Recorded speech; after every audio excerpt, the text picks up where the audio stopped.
Fala galera, beleza? Professor Paulo Pereira aqui, alegria em receber vocês. Conforme eu prometi, tô trazendo um super aulão para a prova da ESA, pessoal, tá pertinho, né? Olha, professor Fábio que está aqui, professora Carla, História, Português, espero que vocês gostem das aulas. Recados rápidos, domingo dia 14 agora, vamos ter o aulão presencial Equaciona em Nova Iguaçu. Se você pode ir até Nova Iguaçu, vem assistir a aula com a gente, inclusive eles estarão nesse aulão também, tenho certeza que você vai gostar das aulas aqui, online e muito mais no presencial, tá? Você faz a sua inscrição no aulão, no link que está na descrição, tá bom? É importante para a gente ter o controle aí do quantitativo. As vagas são limitadas. Se você é de outro estado, mas quer fazer um curso preparatório para a ESA, lembra que você tem a plataforma Equaciona, tá bom, pessoal? Aí é só matemática, só comigo. Não deixe de curtir o vídeo, senta aí o dedo no curtiu, dá aquela moral que dá trabalho para a gente fazer esse trabalho aqui para vocês. E, enfim, se não for inscrito, inscreva-se também. Boa aula, tamo junto, valeu! Fala galera, tudo bem? Meu nome é Fábio Ribeiro, é um prazer estar aqui no canal Equaciona, invadindo a área da matemática. Eu sou professor do Alicerce da História, meu canal aqui também no YouTube. O Paulão vai deixar aqui o meu link, um canal especial para a galera que vai fazer a ESA também. E eu quero te passar aqui hoje um bisuzão, beleza? Vou trazer 6 questões para a gente trabalhar diretamente. Um tema muito ligado à prova da ESA, é um tema especial. Revoltas, hashtag boladões, hashtag boladões. Ou seja, a história do que o país foi calmo, pacífico, isso aí fica para trás. Não existe isso. O Brasil teve conflito desde seu primeiro momento de contato com os portugueses até os dias de hoje. O Brasil é um país extremamente revoltado. E aí, antes de entrar nesse tema de geral, a gente tem que falar um pouquinho sobre essa prova da ESA. A prova da ESA não é uma prova difícil. A prova de história, ela pede que o aluno vá para ela preparado. Joga com o regulamento embaixo do braço. É isso.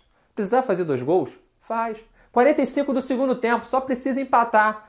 Tá empatando? Coloca mais um zagueiro lá atrás, ó, e segura. O que é? Carnaval. Carnaval sempre dou esse exemplo do carnaval. Carnaval é decidido por quesito, não é isso? Mas toda vez que acaba o resultado, vem alguém lá e fala: eu vi na TV, tinha um buracão lá no meio da avenida. Gente, o buraco está na avenida porque a escola sabe que ali pode ter o buraco. Então você tem que saber onde pode ter o buraco na sua matéria. E é isso. Quando a escola de samba chega na frente dos jurados, ela tem que estar perfeita. Mas os buracos podem existir em outras áreas. Vai fazer a prova de história? Tem que saber revoltas. Não pode fazer a prova de história sem saber revolta. Não pode fazer a prova de história sem saber Brasil na Segunda Guerra. Não pode fazer a prova de história sem saber período joanino. Não pode fazer a prova de história sem saber expansão marítima. Não pode fazer a prova de história sem saber Ara Vargas. Não pode fazer a prova de história sem saber o mínimo sobre a administração colonial no Brasil. E aí você vai para as outras áreas um pouco mais tranquilo, um pouco mais suave. Segundo reinado é muita data, muito tratado, muita lei. Moleza, isso aí tu tira com classe. Agora, o que eu trouxe aqui hoje são as revoltas. Nos últimos 20 anos, uma questão em média por prova. Ou seja, vai ter uma questão de revolta relacionada à revolta lá no dia da sua provinha, beleza? Então vamos lá, questão 1, tá aí para vocês. Uma questão sobre as revoltas nativistas. Você sabe que as revoltas do período colonial são divididas em revoltas nativistas e emancipacionistas. As revoltas nativistas querem fazer a separação do país? Não. Não querem separar o país. As revoltas emancipacionistas, sim. Elas têm um distanciamento temporal muito grande. As revoltas nativistas, elas estão estabelecidas a partir de um critério local, ou seja, são conflitos locais. Enquanto as revoltas emancipacionistas querem simplesmente a separação do país, mas a separação da localidade. Nunca podemos pensar em Brasil, porque o conceito de Brasil só vai surgir no século XIX. Não surge agora. Ou seja, pensou em revolta nativista, pensa num conflito local, às vezes por um aumento de imposto, um conflito entre grupos diferentes. É uma revolta que vai trazer um sentido de natividade para aquele espaço, por isso nativista. Já a emancipacionista ou separatista, o nome já diz, ela quer se separar e ela tem uma influência iluminista muito forte. Então, dito esse bizu, vamos para a questão 1 aí, sobre as revoltas nativistas. Assinale a alternativa correta. A. A revolta de Beckman, ocorrida no Pará, foi um movimento contrário ao monopólio exercido pela Companhia de Comércio, criada em 1684. Galera, já começa errado, porque a revolta de Beckman ocorreu onde? No Maranhão. lá no Maranhão, 1684 a 1685, depois da criação da Companhia de Comércio em 1682. Companhia de Comércio que vai trazer um monopólio para a região. Caiu no ano passado essa questão. Caiu no ano passado e você tem que estar ligado. Ou seja, na Alfa a gente tira. Não pode ser. B. A Inconfidência Mineira foi delatada antes mesmo de ser colocada em prática. Olha a maldade da questão. Maldade pelo seguinte. Vem aqui comigo. Revoltas nativistas. Amador Bueno, em São Paulo. Cachaça, no Rio de Janeiro, sob a gestão do Salvador Corrêa de Sá. Beckman, no Maranhão. Emboabas, né, foi na região de Minas, envolvendo paulistas e esses emboabas, esses forasteiros. Mascates e Filipe dos Santos. Mascates em Pernambuco, uma briga entre Recife e Olinda, fazendeiros de Olinda contra comerciantes de Recife, né? Ou seja, fazendeiros brasileiros de Olinda, senhores de engenho do açúcar e comerciantes de Recife, e Filipe dos Santos em Minas Gerais. A pergunta coloca para você uma afirmação correta. A Inconfidência Mineira foi delatada antes mesmo de ser colocada em prática, mas ela não é uma revolta nativista.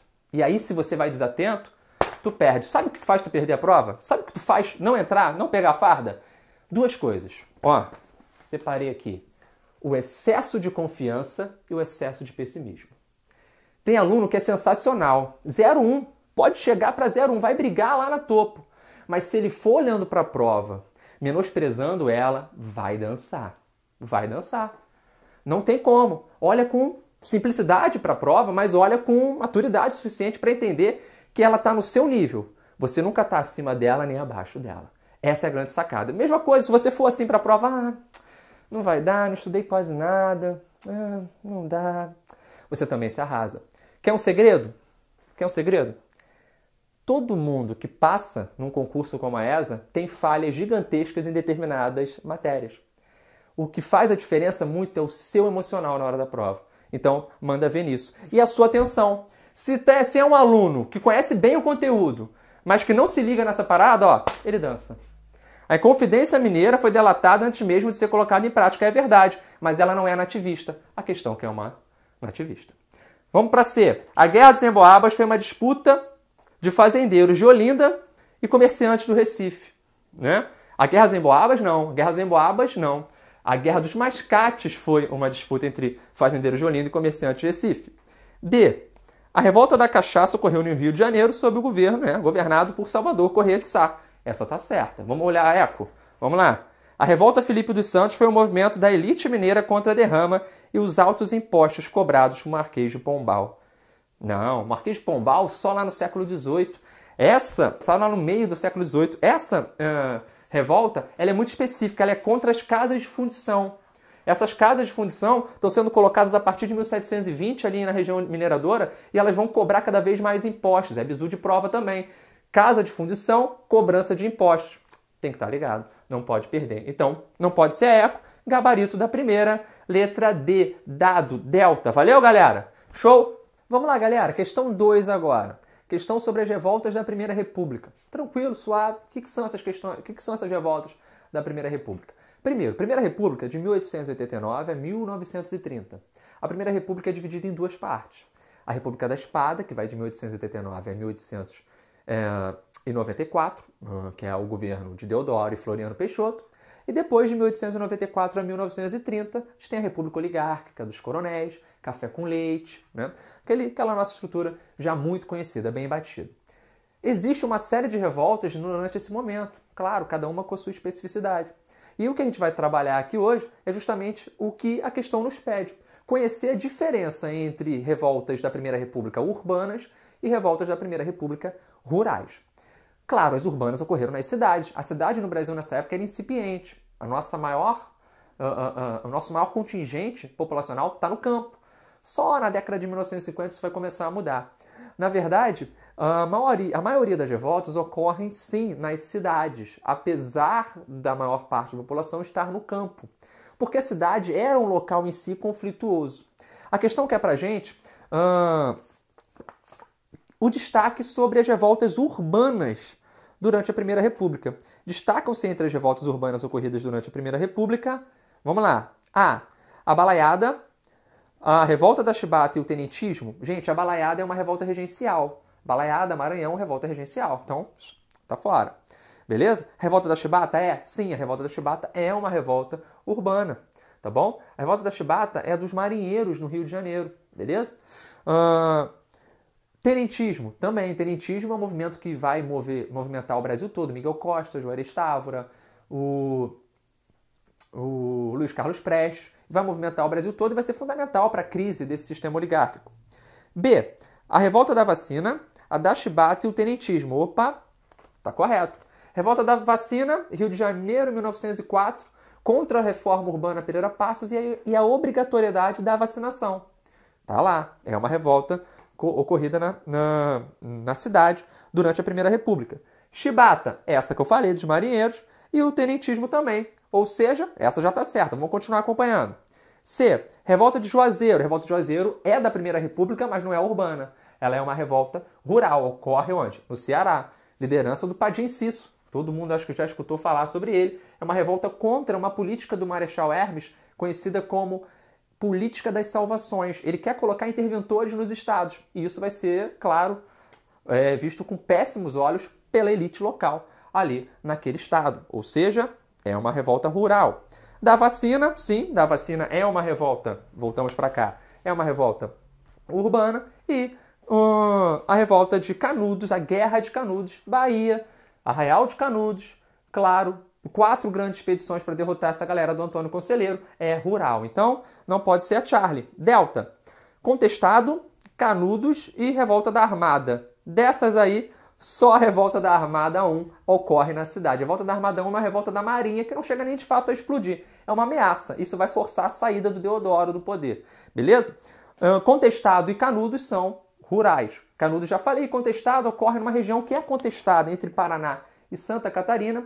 Temos lá a Railway Company, sendo uma grande estrutura que vai desapropriar muitas terras, vai surgir por lá um sentimento messiânico. A Revolta de Canudos e a Revolta de Contestado, a Guerra de Canudos e Guerra de Contestado, são revoltas que têm a religião por trás. Não a religião oficial, e sim um caráter religioso de beatos, um tom messiânico. A ideia de que irá haver um dia em que voltará o Messias e salvará esses sujeitos contra a exploração. Esse é um tipo de discurso que pega muito numa região pobre como aquela do Nordeste, pobre como aquela naquele momento, lá de Paraná e Santa Catarina. Beleza? Então, Delta não pode ser.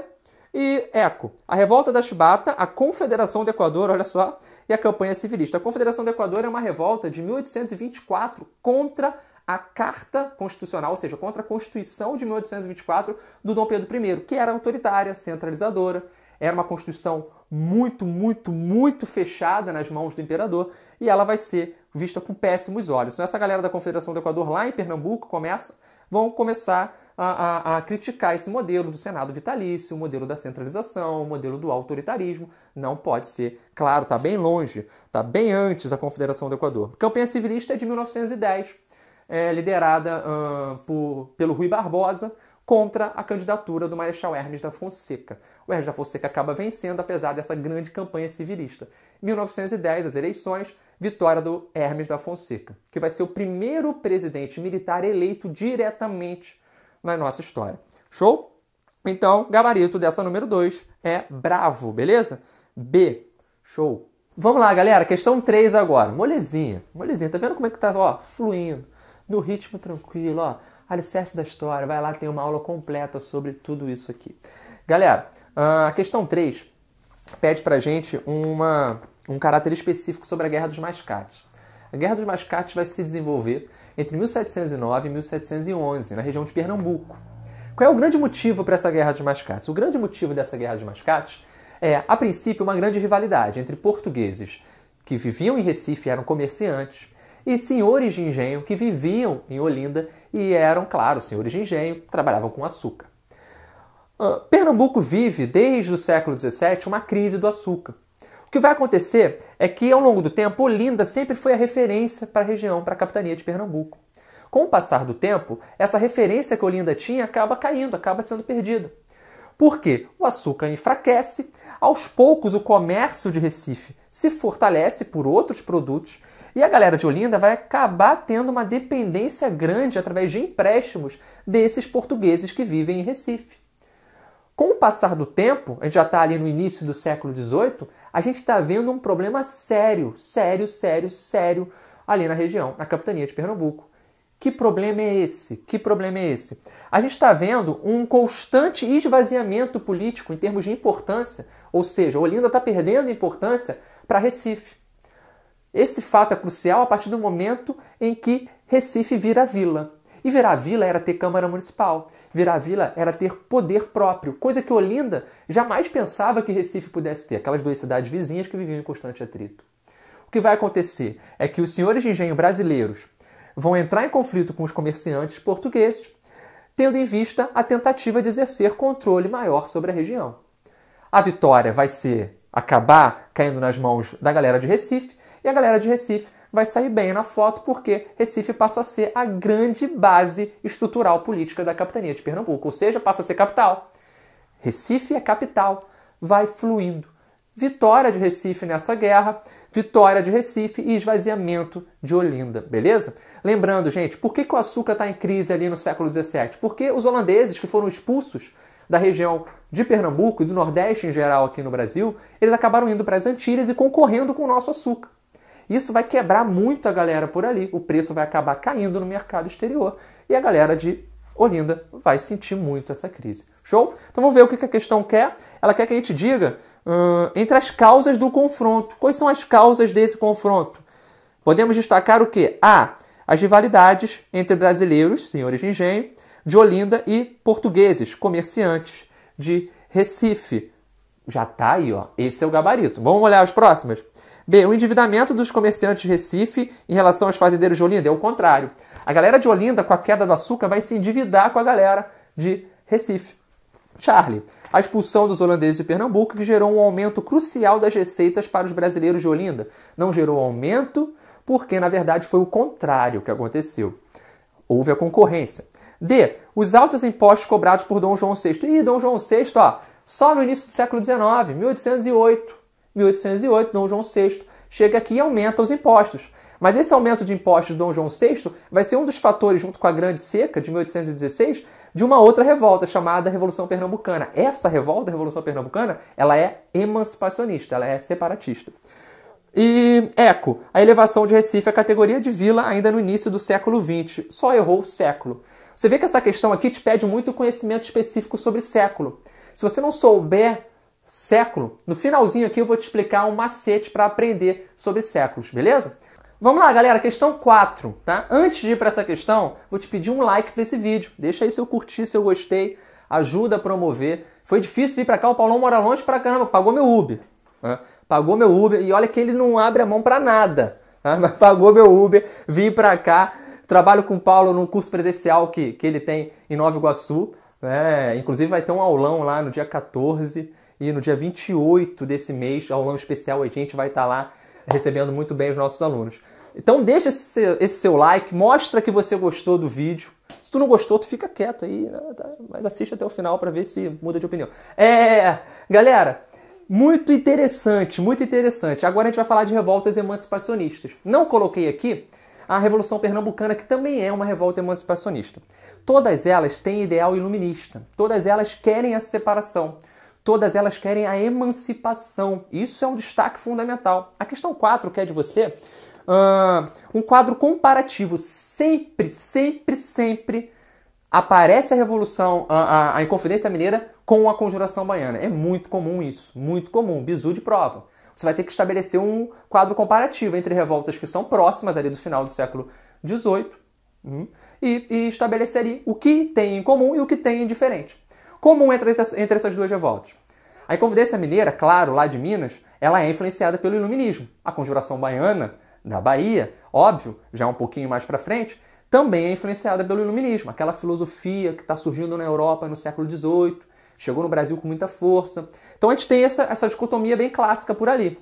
Uma coisa bem importante, a forma como a influência iluminista chega aqui é que se divide. Enquanto a influência iluminista muito popular chega na Conjuração Baiana, e por isso ela é uma revolta popular, já na Mineira não. Na Inconfidência Mineira, a influência é mais elitista.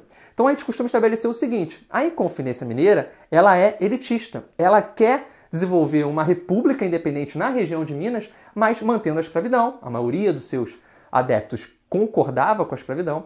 E eles também queriam, por exemplo, manter um ar intelectual, queriam fundar uma universidade na região de Ouro Preto, transferir a capital para São João del Rei, ou seja, é uma estrutura bem importante. Já a Conjuração Baiana, ela não. A Conjuração Baiana ela quer uma república democrática com o fim da escravidão. É a luta constante. Muitos negros, escravos e ex-escravos estão participando do movimento, inclusive alfaiates e soldados. Não é à toa que a Conjuração Baiana tem um outro nome. O outro nome da Conjuração Baiana é Revolta dos Alfaiates. E um outro nome também, Revolta dos Búzios. Ou seja, já vi aluno perder questão porque não sabia esse sinônimo. Fica bem ligado. A Revolução Americana é a base de influência para a Inconfidência Mineira. 1776 ocorre a Revolução Americana, que é a independência dos Estados Unidos. Isso vai influenciar diretamente a Inconfidência Mineira. É uma revolta, o quê? Bem elitista. Já a Conjuração Baiana vai ser influenciada pela fase radical da Revolução Francesa e pela Revolução do Haiti. A Revolução do Haiti, muito popular, América Central, uma revolta contra a opressão de brancos franceses, ou seja, escravos vão tomar lá o poder. Beleza? Então vamos lá? A questão está lá. O que podemos destacar? O caráter popular das duas revoltas? Não podemos dizer. Caráter popular apenas na Conjuração Baiana. Lembrando que, em paralelo, a gente também pode estabelecer o seguinte: a Inconfidência Mineira não saiu do papel, foi delatada antes. A Conjuração Baiana não saiu do papel. Foi até um erro de projeção. Eles espalharam em agosto de 1798 que fariam aquela revolta. E aí foram fragilmente aniquilados. B. O fato de a Inconfidência Mineira defender o fim da escravidão? Não podemos estabelecer isso. A Inconfidência Mineira não defende o fim da escravidão. Era uma minoria dentro dessa revolta que defendia o fim da escravidão.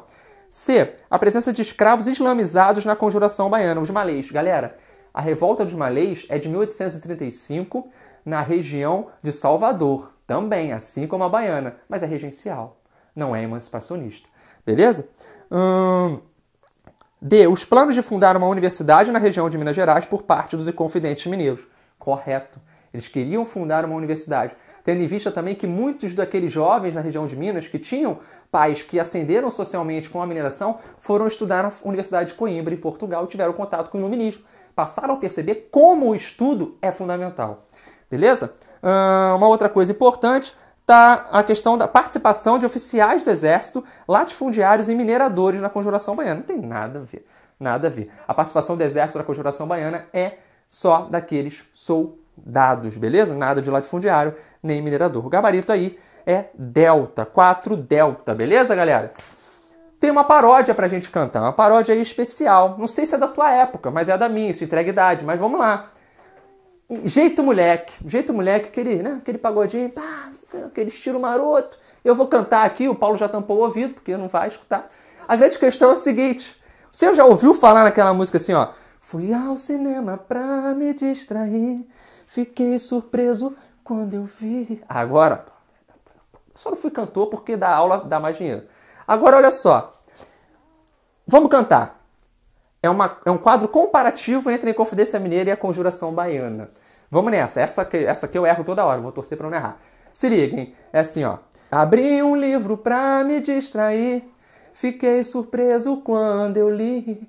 Aquela história parecia linda, pois eu entendi que era um sinal, um aviso lá pra Portugal. Hoje eu mudei, o iluminismo me pegou.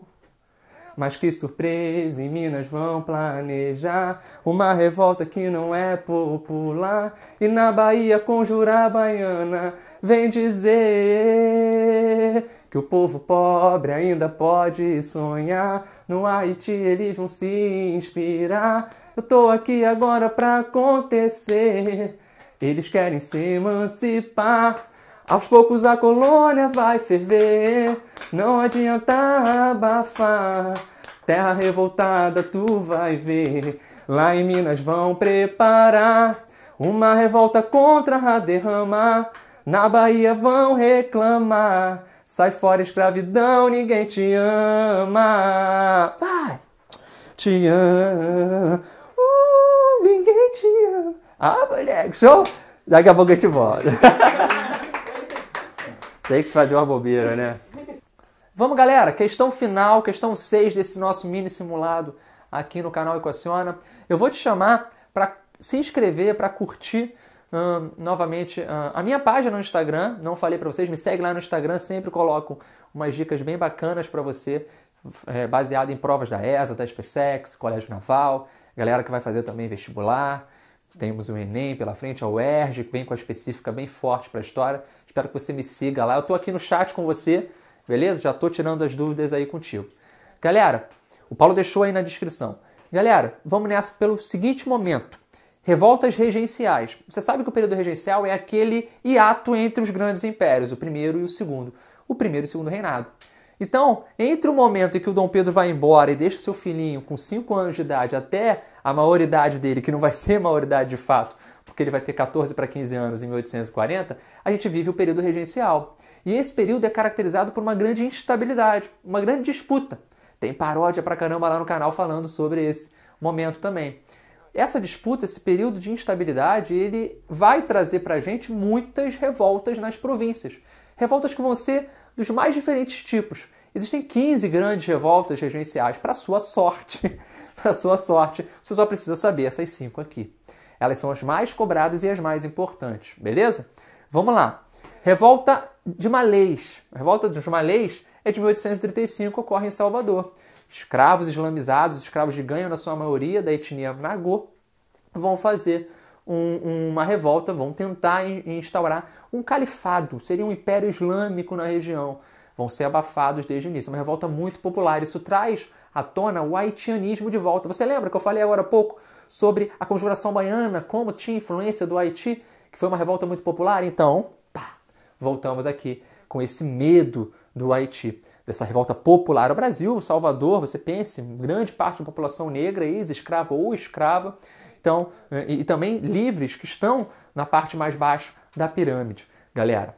Cabanagem é no Grão-Pará. Grão-Pará é uma região muito distante, muito pobre, pessoas paupérrimas viviam em palafitas e vai ter um grande destaque ali na região. Félix Malcher, enfim, o Vinagre, os irmãos Vinagre, tudo isso, o Eduardo Angelim, tudo isso é um destaque importante dessa cabanagem. Eu tenho um vídeo lá no canal específico falando sobre cada uma, num conjunto dessas revoltas.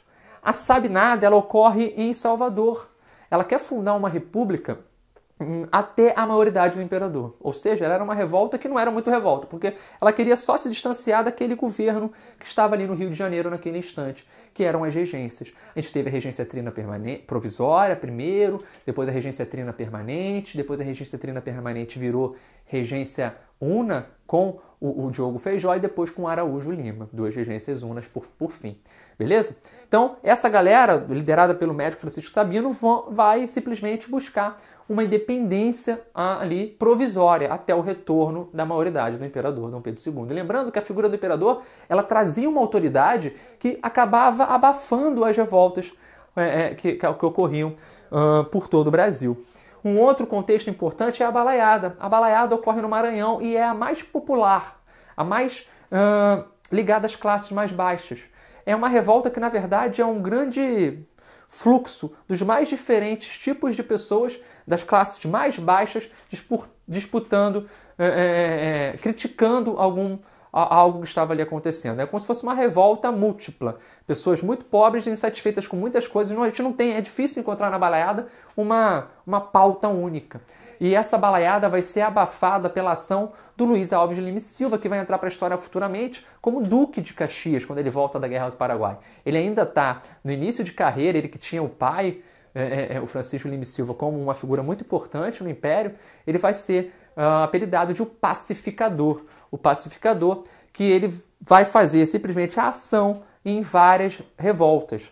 No período regencial, ele vai agir especificamente em 2, na balaiada e na farroupilha. Na balaiada, ele vai chegar na Vila de Caxias e vai arrasar a galera. Ele vai ganhar o apelido de Pacificador, ou seja, o título original era Pacificador, mas a galera vai começar a dizer, ele passa e fica a dor, de tão duro que era o Caxias nessa repressão. Ele vai ganhar o título de Barão de Caxias justamente quando ele invade e destrói, tira das mãos dos revoltosos a Vila de Caxias, beleza? A revolta da Farroupilha é a mais longa, vai durar 10 anos, só vai terminar no segundo reinado, e ela vai iniciar por uma disputa fiscal. o nosso charque gaúcho, ele entrava com imposto alto nas outras províncias, e isso gerava uma insatisfação desses gaúchos, que vão começar a querer se separar. É uma revolta separatista no seu cerne. Vão chegar a fundar duas repúblicas, República Juliana, República Piratini, mas vai acabar não indo para frente. A negociação do Caxias com esses revoltosos vai ser muito efetiva. Na verdade, aí é que entra a figura caricata e controversa que é o Caxias. Com os mais pobres, ele entrou com muita firmeza. Com os mais ricos, ele entrou um pouco mais brando. Houve uma negociação um pouco maior. O destaque dessa revolta é o massacre dos negros lanceiros, porque grande parte dos escravos da região gaúcha foram colocados para frente, pro front de batalha, justamente com a promessa de que ganhariam a sua liberdade. Só que muitos morreram nos campos de batalha, beleza? Então vamos lá, ler a questãozinha. Ela quer que você marque aí o que está errado, exceto. Ele quer saber o exceto. Sobre as revoltas regenciais, podemos afirmar exceto. Muito cuidado com essas palavrinhas. Alfa, a Balaiada foi uma rebelião iniciada em 1835 na província do Grão-Pará e que levou as camadas populares ao poder. Sim, tivemos populares ao poder na cabanagem. A Sabinada foi uma revolta ocorrida em 1837 na Bahia com a predominância das camadas médias urbanas de Salvador. Sim. A Balaiada foi uma revolta de sertanejos, vaqueiros e camponeses, negros e escravos, que abalou o Maranhão de 1838 e 1841, certo? É uma revolta muito múltipla, gente de todo tipo de classe social pobre, beleza? D. A revolta dos malês ocorreu em Salvador e buscou fundar uma república elitista na região. Aí tá fora. Não pensou em fundar a república, muito menos elitista. Foi uma revolta muito popular. E a Farroupilha foi a mais longa revolta da história do período regencial, ocorrida no Rio Grande do Sul, de 1835 a 1845. É isso aí. Tá certo. Então o gabarito é Delta. Valeu, galera? Olha, foi um prazer estar aqui com vocês. Espero que eu possa voltar mais algumas vezes. Te chamo novamente para me seguir lá no Instagram, para curtir aqui esse vídeo e para me seguir também se inscrevendo no meu canal. Sempre estou postando lá, tentando fazer um projeto melhor para todos nós, levando a história, que é uma disciplina tão maravilhosa, para o maior número de pessoas possível. Valeu, galera? Tamo junto, um grande abraço e beijo. Valeu! E aí, pessoal, tudo bem com vocês? Sou a professora Carla Cristina, do futuro canal Português Bisurado, tá? Por que futuro canal? Porque todos os meus alunos ficam, professora, cria um canal no YouTube, cria um canal no YouTube. Já dei meu primeiro passo, tem um canal ainda, não tem vídeo, mas já vai ter, tá? Porque eu já vou preparar algo muito especial para eu continuar tendo esse contato com vocês, com a galera que já teve aula comigo, com a galera, assim, que às vezes não tem condição de ir, né, para um presencial. Então eu tô com esse projeto em mente para levar mais conteúdo para vocês aí à distância. E também tenho um Instagram, professora Carla Cristina. E neste Instagram você pode me enviar dúvida, você pode entrar em contato comigo. Demora um pouquinho para responder? Demora um pouquinho para responder, mas fico soltando lá enquete, bizu de português, beleza? E pra galera que mora aqui no Rio de Janeiro, domingo agora, dia 14, vai ter um aulão presencial no Equaciona. Trabalho também no Equaciona presencial. Então, quem puder, vem ficar junto com a gente, porque vai ser sucesso, beleza? Galera, hoje nós vamos trabalhar com figuras de linguagem. Sempre cai uma questãozinha ou outra de figuras de linguagem na ESA. E assim, apesar de você achar que a professora é muito tranquilo, tem pegadinha, tem como cair em pegadinha. E a ESA ela tem um perfil de não somente cobrar o nome popular. Por exemplo, prosopopeia, até que a galera conhece o segundo nome, né? Personificação. Mas cobra oxímoro, cobra sinédoque, cobra símile. Aí, agora a gente vai trabalhar um pouquinho dessas principais figuras que podem aparecer aí na sua prova para você dominar, beleza? Não cair em nenhuma pegadinha.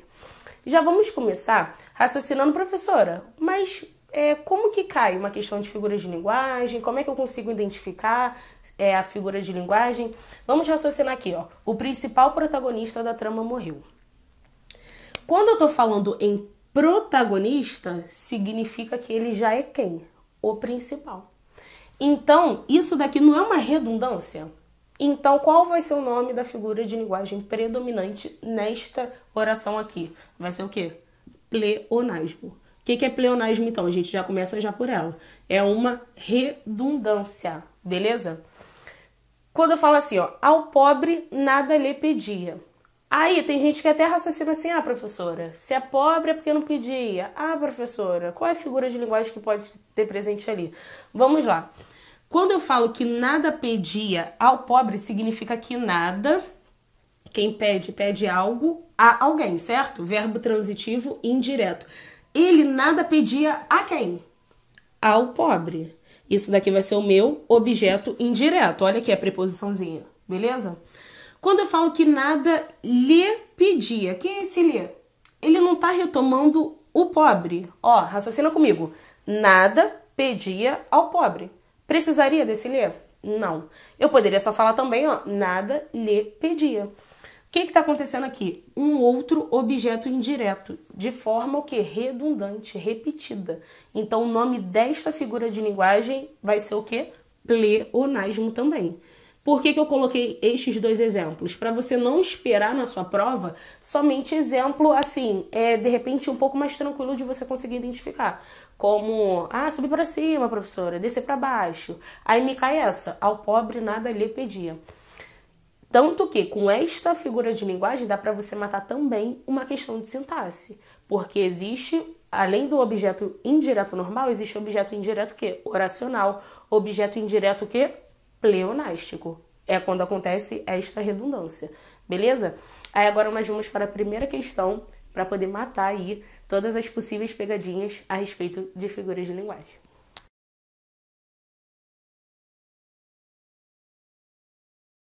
Galera, antes da gente começar essa primeira questão, a matar esta primeira questão aqui, padrão ESA, eu já peço desculpas pela minha voz, que tá arranhando um pouquinho por causa de um resfriado, mas ainda assim fiz esse esforço, invadi aqui o canal do meu amigo Paulo de Equaciona, para poder trazer esse bizu aí para vocês, para garantir a farda, beleza? Olha só, vamos lá. Na frase há a seguinte figura de linguagem: mergulhou no rio e não se molhou. Prosopopeia, comparação, eufemismo, paradoxo ou onomatopeia. Primeira coisa que você tem que ter em mente. Quando eu falo que uma pessoa mergulhou no rio, você tá indo na praia com seu amigo, e aí você fala assim, caraca, mergulhei no rio. Qual é a primeira coisa que ele vai ter em mente? Caraca, tá frio, tá calor, a água tá gelada, a água tá quente, a água tá gostosinha, não sei o quê. Aí, imagina um contexto que ele fala assim, não me molhei não, mergulhei, mas não me molhei não. É algo que foge da lógica, não é mesmo? Então, mergulhou no rio e não se molhou, há o que aqui? Uma quebra de expectativa, há uma ideia contrária. O nome desta figura de linguagem, na lata, vai ser paradoxo. Professora, por que paradoxo? Porque paradoxo é uma ideia contrária. Como assim, professora? Imagina o Chaves, foi sem querer querendo. Quando ele fala, foi sem querer, raciocina comigo. Como que sem querer a pessoa está querendo alguma coisa? É algo que foge da lógica. Então, o nome desta figura vai ser o quê? Paradoxo. Professora, mas o que é prosopopeia? Na prova pode cobrar tanto prosopopeia quanto personificação. É quando nós atribuímos características animadas a seres inanimados. A gente vai ver isso com exemplos mais pra frente. Comparação. É assim, literalmente quando eu atribuo uma característica a um outro elemento de forma comparativa e tem que ter obrigatoriamente um mecanismo de comparação. Se eu tenho um conectivo de comparação, deixa de ser o quê? Metáfora e passa a ser comparação. O que é eufemismo? É quando a gente faz uma suavização de uma expressão. Paradoxo, ideia contrária, que é o nosso gabarito, mergulhou no rio. Ah, professora, e se ele tá com uma roupa super protetora? Não, foge disso, tá? Nós temos que nos ater ao que está escrito aqui. Paradoxo, ideia contrária, e onomatopeia é quando há uma reprodução de um som. Por exemplo, tic-tac, toc-toc, beleza? Vamos agora para a nossa segunda questão.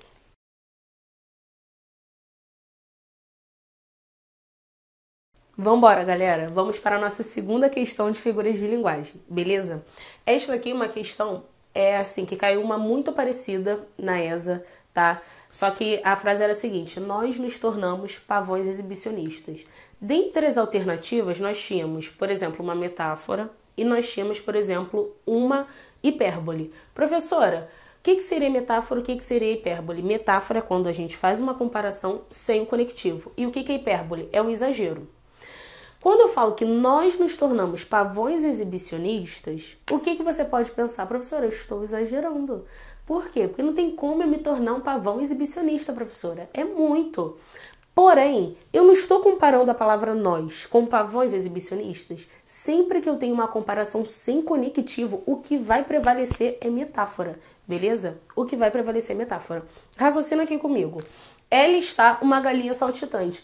Professora, mas é exagero, professora. Não tem como ela estar uma galinha saltitante. Mas vamos lá. Eu não estou comparando a palavra ela com galinha saltitante. Eu poderia comparar ela está, sei lá, o céu, o infinito e o além.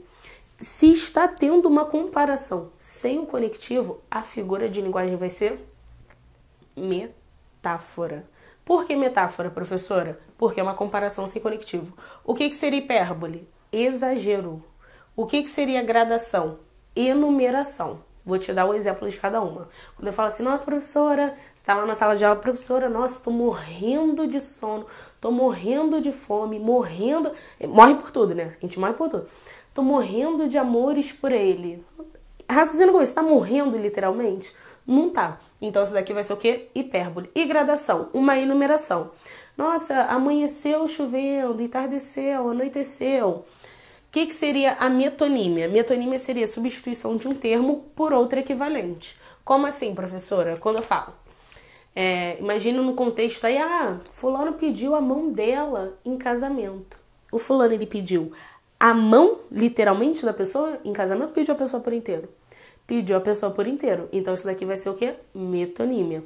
Quando eu falo assim, li Machado de Assis, você leu a pessoa ou você leu a obra? Você leu a obra, então tem o quê? Metonímia. Foi? Professora, e o que seria uma sinestesia? Quando há a mistura de sentidos. Por exemplo, isso daí é padrão, né, dos alunos. Ai, professora, que cheiro gostoso. Nossa, me deu uma fome. Nossa, tá na hora do almoço. Que cheiro bom, que cheiro gostoso. Vamos lá. Como é que você sabe o cheiro de alguma coisa? Pelo olfato, pelo nariz. E como é que você sabe se algo está gostoso? Pelo paladar, beleza? Provando, literalmente aqui pela língua, paladar. Então, se há essa mistura de olfato, paladar, qual vai ser a figura de linguagem? Não somente, né? De qualquer sentido, vai ser o quê? Sinestesia. Então, como estamos comparando ela a uma galinha, figura de linguagem, metáfora. Foi? Vamos para a terceira.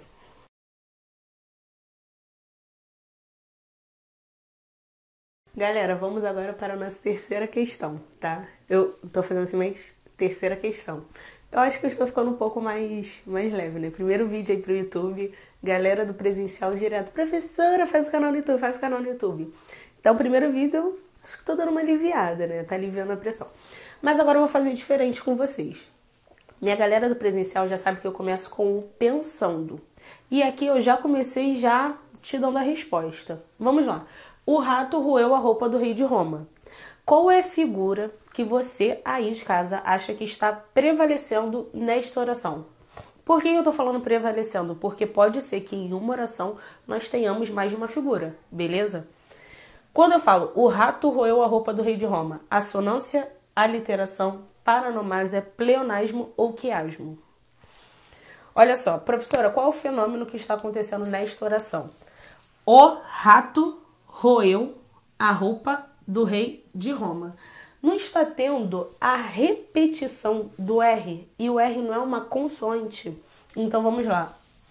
Assonância, professora, o que é? Significa repetição de vogal. O que é vogal, professora? A, E, O, pelo amor de Deus. O que é aliteração, professora? Repetição de consoante.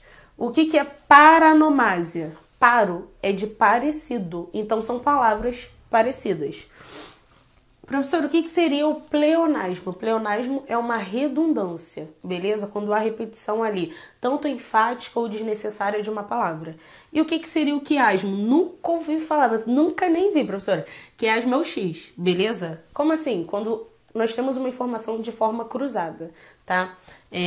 A, B, B, A. A verdade é uma mentira, a mentira é uma verdade.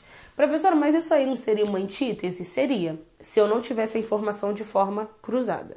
Vamos lá. O rato roeu a roupa do rei de Roma. Se está tendo a repetição de uma consoante, a figura de linguagem predominante nesta oração só pode ser o quê? Sem problema algum. A aliteração, beleza? Por quê? Porque a aliteração é a repetição de consoante. eu falo até com os alunos, né? Ah, professor, como é que você faz para memorizar esse tanto de figuras de linguagem? Vou fazendo associação. Esse paranomásia, paro me lembra parecido. Aí o assonância, fala doideira. Eu vou falar assim, professora, realmente nada a ver. Mas ó, esse assonância, esse aí já me lembra vogal. E esse aliteração, esse R aqui no meio já me lembra consoante. Fala, nada a ver, né, professor? Ó, o sinestesia, eu falo com os alunos, esse me lembra sentido, porque sinestesia é mistura de sentido. Melhor parar, né, professor? Melhor parar aqui na questão, porque tá ficando complicado o negócio. Então foi, galera, essa questão aqui. Show? Alguma dúvida? Deixa aí no comentário que eu tiro aí com vocês. Beleza? Vamos agora para a quarta questão.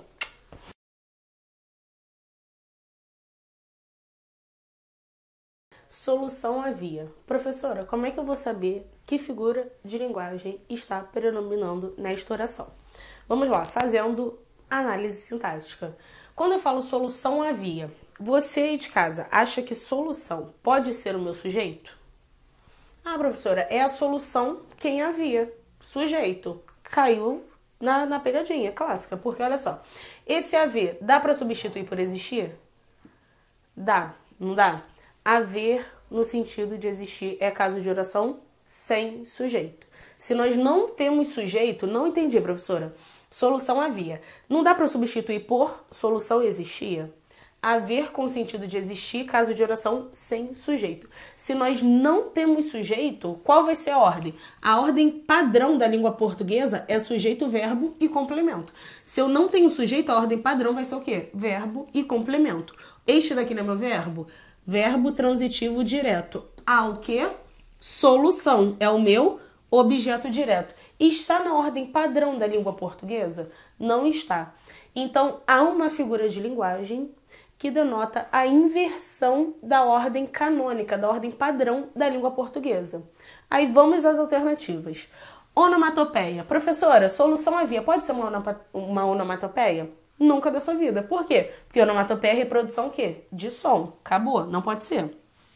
Pleonasmo, professora. O que a gente viu? Pleonasmo é uma redundância. Tá tendo redundância aqui? Então já elimina. Perífrase. O que é perífrase, professora? É quando há uma extensão de um termo equivalente. A gente pega um termo por associação e o estende, o substitui. Por exemplo, Rio de Janeiro. Dá pra gente substituir por Cidade Maravilhosa. Então, se numa questão aí da ESA tá Cidade Maravilhosa, na Cidade Maravilhosa aconteceu tal coisa.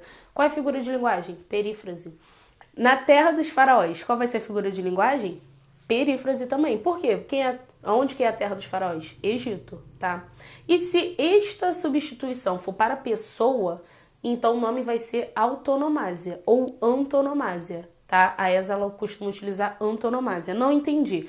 Quem é a Rainha dos Baixinhos? Xuxa. Então, Rainha dos Baixinhos vai ser uma antonomásia. É um tipo de perífrase, só que para pessoa. O rei do futebol? Pelé. Show? Então, perífrase já foi, a gente viu que não é o caso. O que seria o hipérbato? O hipérbato é inversão da ordem canônica. É quando os termos eles estão deslocados. Não entendi ainda. Em vez de falar ela é bonita, sujeito, verbo e complemento, a pessoa tá escrito lá no contexto assim, bonita ela é. Não houve inversão da ordem canônica? Então, hipérbato, achamos o nosso gabarito. E para finalizar, nós temos aqui também uma elipse. O que seria uma elipse? Seria a omissão de um termo. Por exemplo, fomos ao shopping. Quem é que fomos ao shopping? Nós. Então, se há omissão de termo, com a figura de linguagem? Elipse. Que não é o caso. Aqui nós temos um hipérbato. Não me vá confundir com hipérbole. Professora, marquei hipérbole. Tudo com nada. Ah, tudo com i na hora. Não. O nome da figura que há inversão da ordem canônica vai ser hipérbato. Show?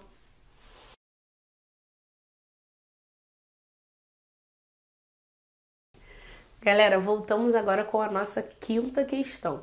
Lembrando que a questão anterior era a quarta, tá? Eu coloquei ali número 3. Fui zoar Fábio, que também errou número 3. Calhou que eu errei também, tá? Acabou passando batido, nem percebi. Enfim, quarta questão anterior e agora nossa quinta e última questão.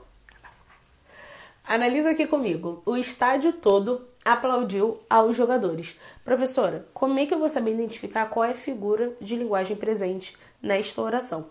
antes de eu explicar, antes da gente analisar com mais calma esta oração, vamos analisar aqui cada alternativa. Professora, o que seria uma silepse? Silepse é a ausência de concordância lógica.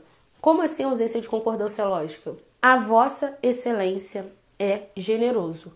Tem como a vossa excelência, que está no feminino, ser generoso? A gente não concorda com a pessoa com quem a gente fala, a gente concorda com o gênero na oração. Então isso é ausência de concordância lógica. Mesma coisa de você falar, a menina é bonito. A ausência de concordância lógica vai ser o quê? Silepse. O que seria comparação? Quando a gente atribui... Mesma coisa de símile. Até boa, você anotar aí, coloca aí, comparação a uma símile. O que é símile, professora? Literalmente, quando eu comparo dois elementos ou mais, atribuo uma característica ao outro, tanto para elevar, igualar, enfim. Na prova pode tanto cobrar comparação quanto símile. E é um perfil da ESA cobrar o sinônimo. Às vezes você fala assim, caraca, professor, estudei pra caraca, papirei, caiu uma figura que eu nunca nem vi. Não, analisa assim com mais calma, vai por eliminação, já descarta já aquelas as quais você tem certeza de que não são, beleza? Por quê? A ESA tem este perfil de cobrar o quê? Um sinônimo. Por exemplo, oxímoro. Professor, o que é oxímoro? Oxímoro é a mesma coisa de paradoxo. Lembra do paradoxo? É algo que foge da lógica. Por exemplo, foi sem querer querendo. Como que sem querer você quer alguma coisa? Ah, mergulhou no rio e não se molhou. Vamos lá. Como é que uma pessoa mergulha e não se molha? Então, quando a gente tem esta ideia contrária, vai ser o quê? Oxímoro ou paradoxo. E já caiu a questão da ESA não cobrando paradoxo, mas sim cobrando oxímoro. Beleza? É a mesma coisa. O que seria prosopopeia ou personificação? Quando nós atribuímos características animadas a seres inanimados. Por exemplo, professora, nesse friozinho, a cama tá me chamando, professora. Vamos lá. Tem como a cama te chamar? Raciocina aqui comigo. A cama me chamando. A cama te chama? É essa pergunta que eu faço. Eu falei, tá pensando, a cama te chama? Porque se te chama, tá acontecendo alguma coisa ali. Não tem como. Ó, caraca, o carro tá voando. Ih, você tá voando, hein? Tem como? Você tá voando? Não tem essa de você tá voando, não. Quando a gente atribui características animadas a seres inanimados, a figura que a gente tem é prosopopeia ou personificação. Beleza? E o que seria zeugma? Zeugma é a omissão de um termo mencionado. Como assim, professora? Raciocina aqui comigo. Eu passei em 2 concursos, minha irmã em um. Em um quê? Em um concurso. Houve a omissão de um termo, não houve? Mas não omitiu um termo mencionado? Isso é zeugma. O que seria elipse? Elipse é a omissão de qualquer termo. Por exemplo, fomos ao shopping. Aí eu te pergunto, quem é que fomos ao shopping? Não, professora, não sei. Vamos lá, eu não sei? Tem como eu falar eu fomos ao shopping? Não. Quem é que fomos ao shopping? O nós. Então, omissão de qualquer termo facilmente identificado pelo contexto vai ser o quê? Elipse. Omissão de um termo mencionado, zeugma. Beleza? Analisa aqui comigo. O estádio todo aplaudiu aos jogadores. Tem como o estádio aplaudir alguém? Não. Eu atribuí uma característica animada a um ser inanimado. Logo, o nosso querido gabarito vai ser o quê? Prosopopeia ou personificação. Professora, mas não tem nenhuma outra figura de linguagem atuando ali, não? Tem. E é isso que eu quero chamar a sua atenção. Não bata o olho, é a mesma coisa que o Fábio falou. Gente, a gente tem que ser humilde, beleza? Bater o olho, questão dada, questão de graça. Não, tem que ser humilde, tem que ir com mais atenção. Por quê? Língua portuguesa, assim, especificamente figuras de linguagem, tem como encaixar a pegadinha, tá? Quando eu falo o estádio todo aplaudiu os jogadores, raciocina comigo. É o estádio quem aplaudiu ou foram os torcedores? As pessoas que estavam no estádio. As pessoas que estavam no estádio. Logo, qual é a outra figura quando há substituição de um termo por outro equivalente atuando ali? Vai ser o quê? Metonímia também. Então, além de prosopopeia ou personificação, ainda temos metonímia. Professora, e agora vai anular a questão? Não vai anular, por quê? Porque nós não temos metonímia nas alternativas, beleza? Se não tivesse prosopopeia e se só tivesse metonímia, qual seria o gabarito? Metonímia. Se tivesse as duas, professores, aí caberia um recurso. Pelo seguinte, porque tanto atribui uma característica animada a um ser inanimado, quanto não é o estádio quem aplaude, e sim as pessoas. E mais uma atenção. Quando eu falo metonímia, eu quero que você saiba que é a mesma coisa de sinédoque. Professora, nunca nem vi sinédoque, nunca nem ouvi falar. É sinônimo de metonímia. Foi? Então, galera, fiquem atentos aos sinônimos. Assim, estudem figuras de linguagem, semântica, não descarte essa parte, porque assim, sempre tem uma questãozinha ou outra ali que é cobrada na prova da ESA, beleza? E pra fechar, eu com esta minha voz aqui, nem sei voz de que eu tô, beleza? Vou cantar aqui com vocês uma paródia que eu criei com 29 figuras de linguagem. 29 figuras que, assim, tem recorrência em provas, tanto de concursos militares, concursos públicos, beleza? Aí eu vou estar cantando aqui com vocês esta paródia. Não reparem na minha voz, tá, meus queridos? Vamos fazer aqui um esforço mútuo, tá? Para vocês conseguirem passar aí com louvor nesta prova da ESA. Valeu? E aí, galera, então pra finalizar, beleza? Eu vou cantar aqui a paródia, eu com a minha voz aqui mesmo, não reparem, tá? Vem com a gente dia 14, aulão presencial no Equaciona em Nova Iguaçu, galera do Rio de Janeiro, tá? Pra ESA. Qualquer dúvida que vocês tenham tido, vocês podem me procurar no Instagram, @professora Carla Cristina, tudo junto, @professora Carla Cristina. E estou pensando em fazer um canal. Fiquei um pouquinho nervosa neste primeiro vídeo? Fiquei um pouquinho nervosa. Mas caso vocês tenham gostado, vocês queiram, deixa aí nos comentários, tá? Já até criei um, que é Português Bisurado, né? Que é até o nome lá também desse material que eu trabalho com vocês. E aí qualquer coisa deixa aí nos comentários que eu crio e faço mais alguns vídeos pra vocês, beleza? Agora vamos para a nossa paródia. Na paródia, assim, eu não tenho só esta paródia não. Geralmente eu crio várias paródias para os alunos. Eu penso em tudo menos em respirar. Então eu vou dar umas pausas para vocês conseguirem acompanhar, tá? É aquela do... Para pra pensar em figuras de linguagem. Metáfora, compara, sem conector. Se aparece, já tô na comparação. O eufemismo agora já suavizou. Anafora repete no início, a sonância vogal, a literação, a consoante, quiasmo é o X, informação cruzada no texto. Hipérbole, exagero, paradoxo, tá dando ideia contrária. Perifrasia, longo e o hiperbato é a inversão das palavras. Elipse omitiu um termo. Zeugma só se já foi mencionado. Apóstrofe, chamamento, sinestesia, mistura, sentido nato.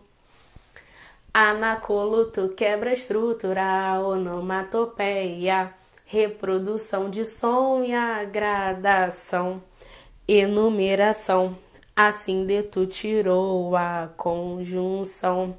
Catacrese, empréstimo linguístico que já tá cristalizado. Antítese, oposição, personificação, animada ao inanimado. Silepse, ausência de concordância. Pleonasmo é a redundância. Ironia é fala contrária ao que se pensa, autonomásia apelidada. Vai, mozão, foco na aprovação. Vai, mozão, foco na aprovação. Vai, mozão, foco na aprovação. Polissindeto repete a conjunção. Metonímia substitui termo. Ainda faltam as palavras parecidas. O nome disso é paranomásia. Acabou, galera. Qualquer coisa, me procura lá no Instagram, beleza? Português Bisurado, professora Carla Cristina. Excelente prova para vocês. E vem pro aulão domingo. Beijo. Pessoal, a aula de matemática vai começar agora. No entanto, eu tô com faringite, tô aqui no limite. Não dava para gravar uma aula inteira, então separei um material que é exclusivo lá da plataforma, mas trouxe para vocês aqui com questões de função modular que já caíram na EAR, que eu acredito que possa ter aí um paralelismo com a prova da ESA, beleza? Boa aula, tamo junto. Seja f de x igual a x menos 3, uma função, a soma dos valores de x para os quais a função assume o valor 2 então, a função é dada por módulo de x menos 3. A gente quer que isso valha 2. Está aqui, ó. Então, tu vai igualar isso a 2. Dessa maneira, você obtém aqui uma equação modular. Lembra comigo que quando eu tenho módulo de A igual ao módulo de B, isso vai estar significando que A é igual a B, logo de cara, ou A é igual a menos B, tá bom? Então, o que está aqui dentro vai ser igual a 2, x menos 3 é igual a 2, ou x menos 3 pode ser também igual a menos 2, né? Sempre faz o positivo e o negativo. E acabou, pessoal. Olha, aqui eu tenho 2 mais 3, né? Passando para o outro lado, trocando o sinal, vai dar 5. E aqui menos 2 mais 3 vai dar 1. Eis aí as duas respostas. Ele pede a soma dos valores, né? Então, fazendo 5 mais 1, a gente obtém 6. Letra C. Safo? De boa? Tranquilaço, vamos seguir. Seja a função f de x igual a 2x ao quadrado mais 8x mais 5, se P de AB, né, ponto AB, é o vértice do gráfico de f, então o módulo de A mais B é igual a... Bom, na verdade é muito mais uma questão de função do segundo grau do que de módulo propriamente dita, tá bom? Deixa eu só tomar uma aguinha aqui, gente. Mas aí aparece o módulo aqui, então a gente pode falar que foi módulo. Se esse cara aqui é o vértice, lembra que o x do vértice, que no caso aqui é o A, é menos o B sobre 2A, né? E o y do vértice é menos delta sobre 4A. Né? Olha aqui o A, que é 2, olha aqui o B, que é 8, olha aqui o C, que é o 5. Então, esse Azinho ali é menos o B sobre 2A, ou seja, menos 8 sobre 2 vezes o A, 2 vezes o 2. Vai ficar menos 8 sobre 4, que é menos 2. Tá vendo? E o B é menos o delta. Pessoal, vamos calcular o delta aqui nesse cantinho. Delta. B ao quadrado menos 4AC é o delta. B ao quadrado vai dar 64. Menos 4 vezes o A é 2, vezes o C, que é 5. Então, 64 menos 4 vezes 2, 8. 8 vezes 5, 40. 64 menos 40, 24. Então, menos o delta, pessoal, menos 24, né? Que é a formulazinha aqui do y do vértice. Sobre 4 vezes o A é 2. Então, é menos 24 sobre 8, né? 4 vezes 2 é 8. E aqui, menos 24 dividido por 8, menos 3. Então, A é menos 2, o é menos 3. Ele quer módulo de A mais B. Módulo de A mais o B. Né? Seria o contrário, né? Dá no mesmo, mas é o contrário aqui. É o A, que é menos 2, e o B, que é menos 3. Menos 2 com menos 3 dá menos 5, né? Só como está no módulo, vai ficar positivo 5. Pronto, letra A. Fechou? Tranquilaço. Como eu falei, mais uma função de segundo grau na realidade do que propriamente de módulo. Na parte do módulo foi só aqui no finalzinho, para dizer que módulo de menos 5 é 5. Seja a função f de RR definida por f de x igual módulo de 2x ao quadrado menos 3. O valor de 1 mais f de menos 1. Bom, substituição. F de menos 1 no lugar do x, tu vai colocar 1, né? Então, olha aqui, vai dar módulo de 2 vezes menos 1. Vou trocar aqui o x por menos 1 ao quadrado menos 3. 2 vezes 1, porque menos 1 ao quadrado dá 1, positivo. Menos 3, 2 vezes 1, 2. 2 menos 3, menos 1. Módulo de menos 1 é 1. Como tem esse 1zinho aqui, vai ficar 1 mais 1, que é 2. Letra D. Acredite, todas essas questões da EAR. Bem tranquilo, não é verdade? Questão 4, pessoal. A função modular f de x igual ao módulo de x menos 2 é decrescente. para todo x real, tal que... Vamos ver, a gente pode fazer o gráfico. Lembra? Vamos fazer o gráfico? É uma função bem simples de fazer. Já estudamos aqui como deve ser feito. Tem um belo do macete. A gente ignora o módulo, né? Vamos pegar só x menos 2 e fazer esse gráfico. X menos 2 é uma função do primeiro grau. Como b aqui é menos 2, então, ó, menos 1, menos 2. Vai passar aqui no menos 2. E aí tu iguala a 0. X menos 2 igual a 0. Vai dar x igual a 2. Essa é a raiz, né? Que é aqui no caso, ó, 2. Então, eis aqui, ó, a função. Seria essa, né? E agora tu vai modular. Modular é o quê? Essa parte de baixo você vai refletir para cima, vai modular isso. Se está pegando no menos 2, vai ter que pegar no 2, né?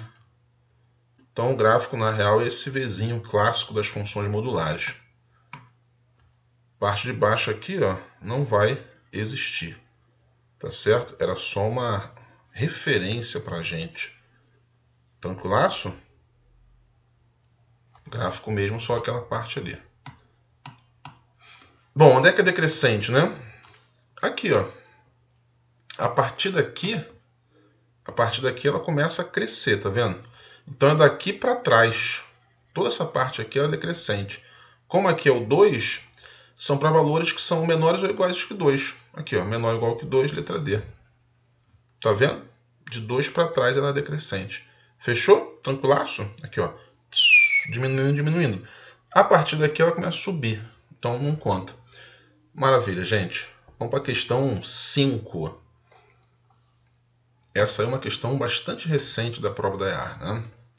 Dada a equação módulo de x ao quadrado menos 2x menos 4 igual a 4, a soma dos elementos do conjunto de solução é direto, pessoal, a equação modular. Já vimos, propriedade. O que está aqui dentro, x ao quadrado menos 2x menos 4, vai ser igual ao próprio 4, ou o que está ali dentro, x ao quadrado menos 2x menos 4, vai ser o negativo, vai ser igual a menos 4. E acabou.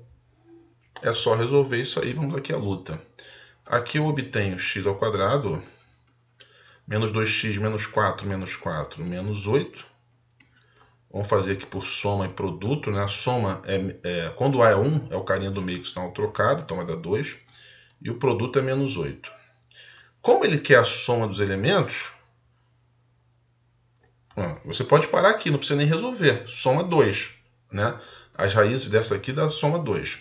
E desse lado aqui você vem aqui, ó, x ao quadrado, menos 2x, menos 4 corta, com menos 4 vai ficar igual a 0. Coloca-se o x em evidência. Vamos ter aqui x que multiplica x menos 2, tá bom? Tranquilão aqui, equação do segundo grauzinha, incompleta. E aí x igual a 0, né? Porque se isso está multiplicando, está dando 0, um deles tem que ser 0. Ou o outro é 0, que é o x menos 2. E aí passando para lá, x igual a 2. Cuja soma é 0 mais 2, 2, né? Soma aqui é 2. Também não precisa fazer. A soma é o carinha do meio que estão trocados, ó.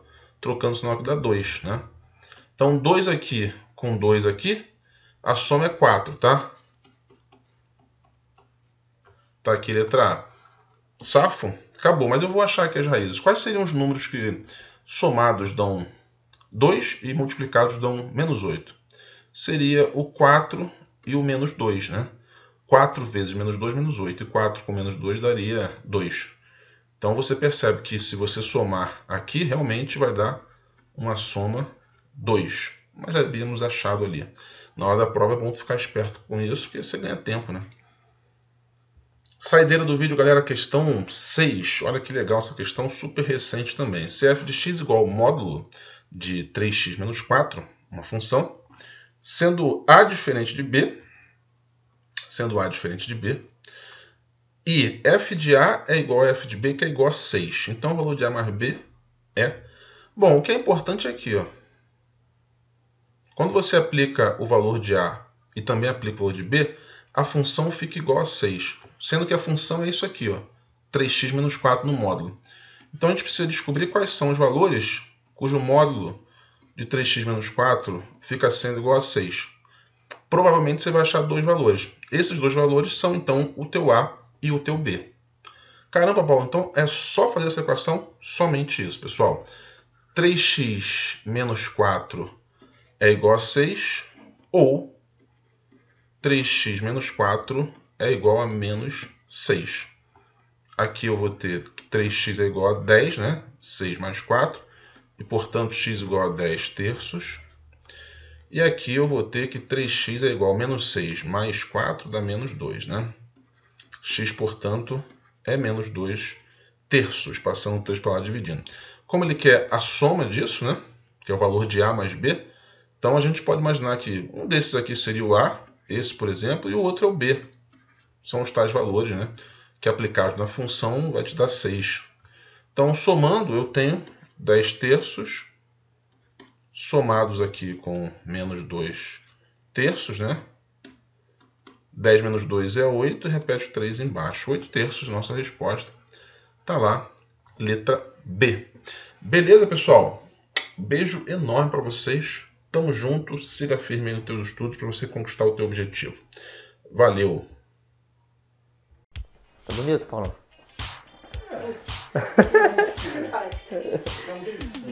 Caralho. Carla, dá um passeio lá. Vai. É um bicho. Marca o Paulo. Ele vai relançar.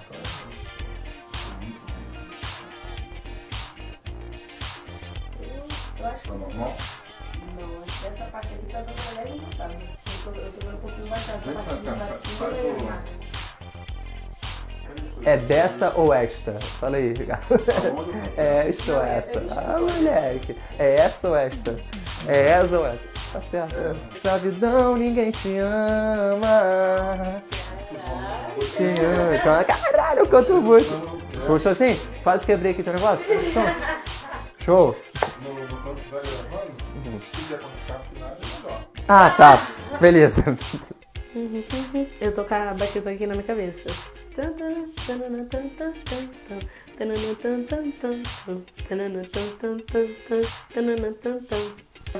Comenta aqui, beleza? E eu criei. Falei pra caceta, vamos cancelar. A Terra dos Faraós, qual vai ser a figura de linguagem? Perífrase. Professora, por quê? Porque a Terra dos Faraós. Na Terra dos Faraós, qual vai ser a figura de linguagem? Perífrase. Por quê? Ah, eu tenho que falar. Paulo, volta aí rapidinho, tá? Vamos lá, galera. Paulo, volta aí. A Vossa Excelência é generoso. Tem como? Só que o que acontece? Ai. Galera. Não. Tá. Então, só que eu travei e não peguei o gancho. Eu travei e parei.